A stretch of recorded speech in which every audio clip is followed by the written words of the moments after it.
Hello, welcome back to my channel. In this video I will be showing you how I line a bag with a base, aka box corners. I'll be using this little daisy bag. As you can see, these two bottom granny squares are the base of the bag. Here is a bigger bag for reference to show the base of the bag, which is these three granny squares at the bottom, which can clearly be seen by looking in. And then yeah, so without further ado, we'll continue with the little daisy bag. Side note, if your bag isn't granny square oriented, that is completely fine. This will still work. I'm just showing how I do it with a granny square bag because the majority of my bags are made from granny squares. So anyways, let's continue. I will be showcasing how to do the lining with a sewing machine, but I will also give tips on how to do it by hand. So with that said, starting off, you will need either a sewing machine or a sewing needle and thread. You will also need sewing pins, a pencil, scissors. I also use shears, but those are completely optional. I'll get into that later. An iron, and of course fabric, and you will also need a measuring tape. To start off, I'm just gonna iron out my fabric because it's very wrinkly, so if yours is wrinkly, I'd suggest you start off with this as well. I then fold the fabric, making sure the fold aligns with where the bottom of the bag will be, like this. You will want about a ½ inch of a seam allowance around, so generally speaking this would be a good seam allowance at the top of this bag currently. However, for my bag I have holes for a drawstring, so I need to sew the lining below the holes, so I will have to adjust my lining. This is about good now because I made it so the lining aligns with the top of the bag, which is about a ½ inch from the drawstring holes, so that will be my seam allowance. I'm going to just draw around the edges of my bag, but instead of rounding it off at the bottom, I'm just going to go straight down like a regular square. But keep in mind your ½ inch seam allowance on either side of the bag. You don't need a seam allowance where the bag is aligned with the fold. Now you're just going to cut your fabric out.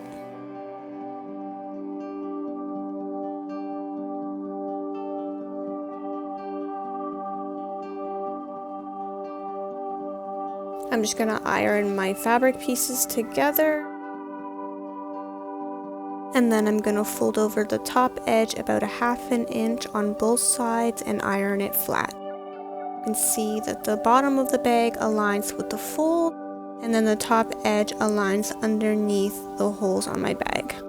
It's at this point that I would make the pocket, so I will insert a clip from my previous lining tutorial on how to do that here. Here I am using some scrapped fabric that ended up being kind of the perfect size. Here I am folding my fabric in half. It will stay folded, it just kind of makes for a cleaner edge, and I'll go more into that. But I'm going to trace it to the size that I want. You can make it as big as you want, but just make sure there's an allowance around because you will be folding the edges under. Now just cut out what you just traced.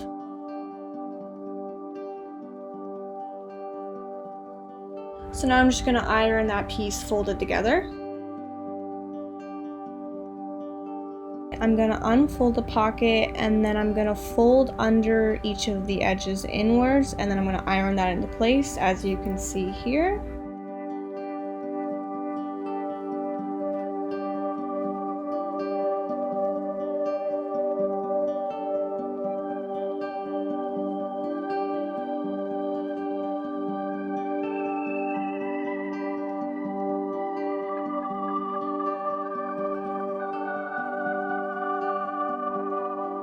You're going to fold your pocket back in half, and there's your pocket. It's ready to be attached to the lining now.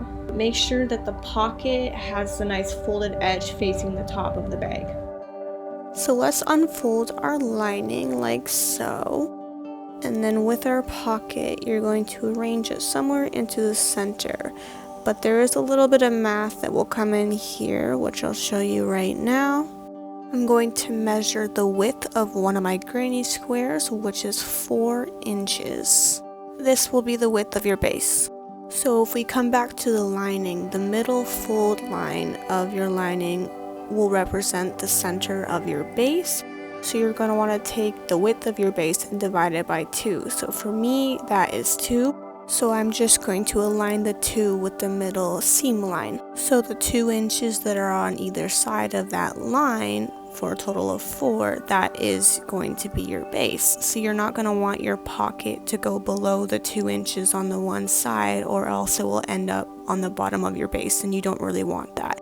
So I'm just going to arrange my pocket a little bit higher, so that way it won't end up on the bottom of the bag. I really hope I explained that adequately. I'm not a big math person, so hopefully that made sense. Then you're ready to pin along the edges of your pocket.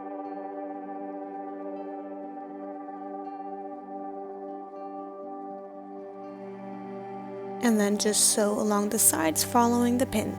As said before, I'll be using machine, and I use a stitch length and tension of 3. If you're hand sewing, I recommend using either a running stitch or a back stitch.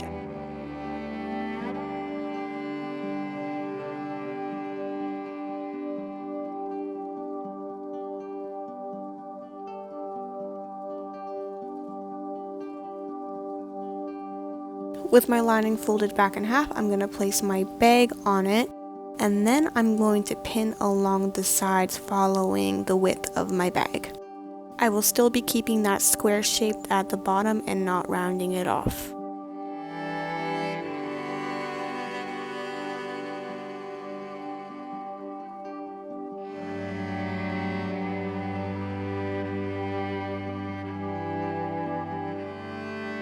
So you'll just sew along both sides following the pins.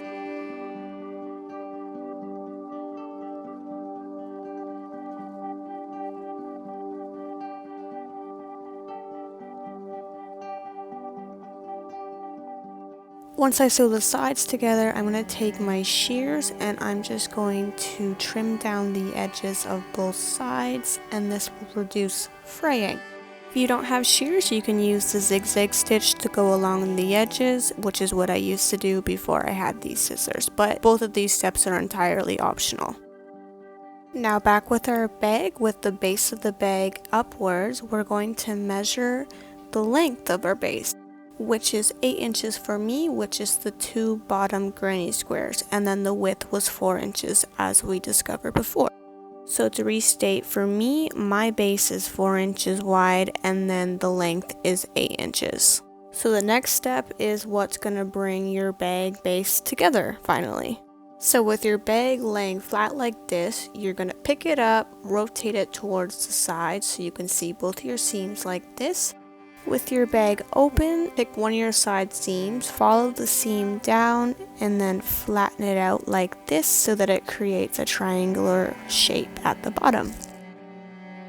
So with your measuring tape, measure out the width of your base. For me, it's 4. So follow the triangle down from the top until you get to the width of your base. Make sure that it's straight across, and you'll notice here, since half of my base is 2, I align the 2 inches with a side seam of my bag so that it is central.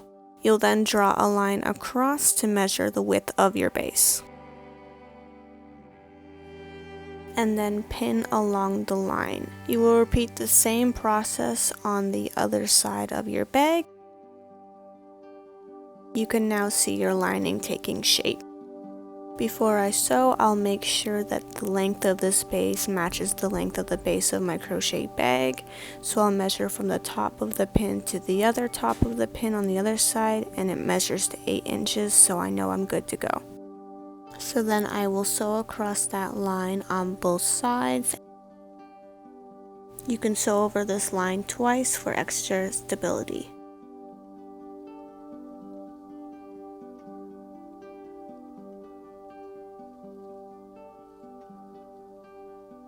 At this point, I'm just reconfirming that my base matches 8 inches once I have sewn my lines. And then with the little triangle tabs at both sides, I'm just going to cut those off with my shears.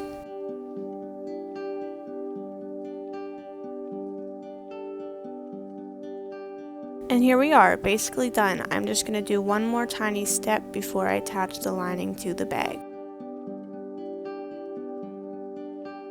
Now see this little tiny part where I'm pointing to? I just want to reinforce that so it doesn't come undone. I don't think it will, but I just like to add another stitch over top of it just to make sure everything is all in place. If you do this, make sure not to exceed the line that you sewed for the base. Just focus on that little like 1/2 inch of fabric that is the seam.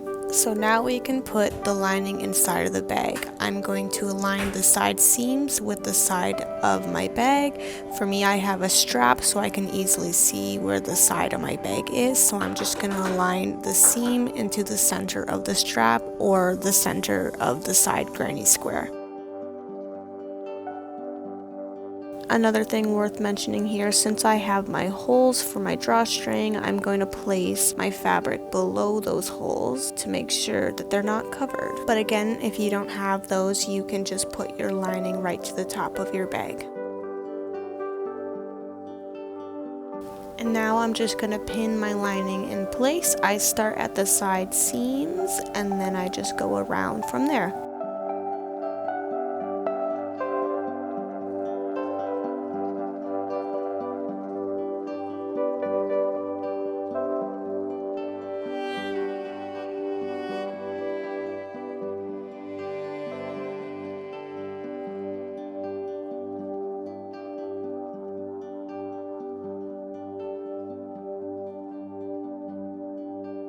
Now before I start sewing, I'm going to change my bobbin thread to color match the color of my bag, which is this pink color. This way you won't really be able to see the thread on the other side.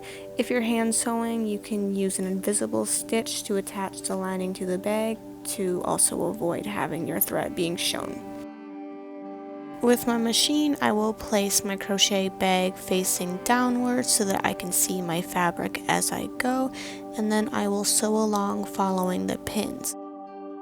My crochet bag has straps, and the straps are attached to the inside of my bag, which makes those parts of my bag a little bit thicker crochet wise, so when I get to those as I'm sewing along, I like to use the hand wheel instead of my foot pedal just to go extra slowly and carefully across those parts.